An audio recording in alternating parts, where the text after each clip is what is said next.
তারেক রহমানের জন্য তার মুখের দিকে তাকিয়ে আমরা আজকে ইংল্যান্ডের।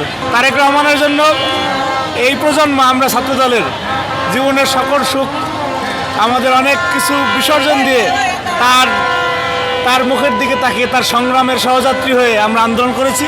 সুতরাং সেই তারেক রহমান যে দলকে পছন্দ করেন ইংল্যান্ড, আমরা আজকে ইংল্যান্ডের।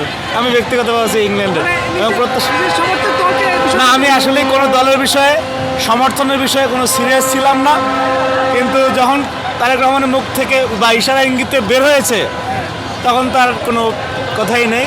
ইংল্যান্ডের জন্য শুভকামনা এবং না ইংল্যান্ড ইংল্যান্ড ইংল্যান্ড ঠিক আছে। ইংল্যান্ডের জন্য না, সেটা তো আর আমার আপনার হাতে কিছু নাই, জিততেই পারে।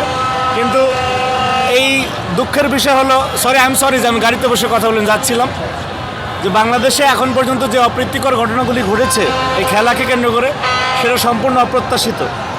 আমাদের একটি প্রাণ এরকম আর্জেন্টিনা ব্রাজিলের চেয়ে অনেক বেশি দামে আমাদের কাছে।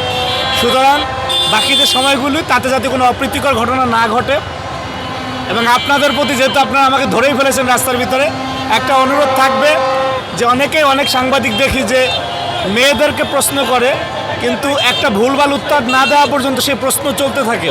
এতে সাংবাদিকতার বস্তুনিষ্ঠতা নষ্ট হয় এবং আমাদের বাচ্চারা যারা ছোটরা আছে তারা অশ্লীলতা বা খারাপ শব্দচয়ন বা এইসব শিখে।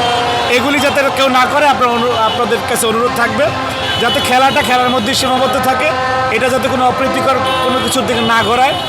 এই আর বাকি ম্যাচগুলোর জন্য শুভকামনা রইল। আজকের জন্য ইংল্যান্ড,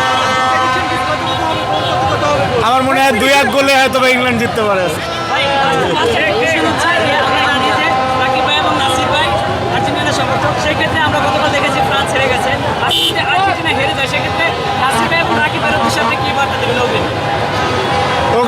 অগ্রিম বার্তা হচ্ছে যে এরকম অন্ধ অনুকরণ বা এরকম গতানুগতিক মানে তাল মিলিয়ে অনেক আছে না যে স্রোতের সাথে গা ভাসায়, বাংলাদেশে এগুলি বেশি যে ব্রাজিল আর্জেন্টিনা করে, সেগুলি না করে ফুটবলটাকে ওইরকমের বুঝে তারপরে আমার মনে হয় যারা ওইভাবে সমর্থন করা উচিত। একেবারে কেউ আর্জেন্টিনা কেউ ব্রাজিল এটা না করে নান্দনিক এবং সৌন্দর্যময় যে ফুটবল সেদিকে থাকাই ভালো।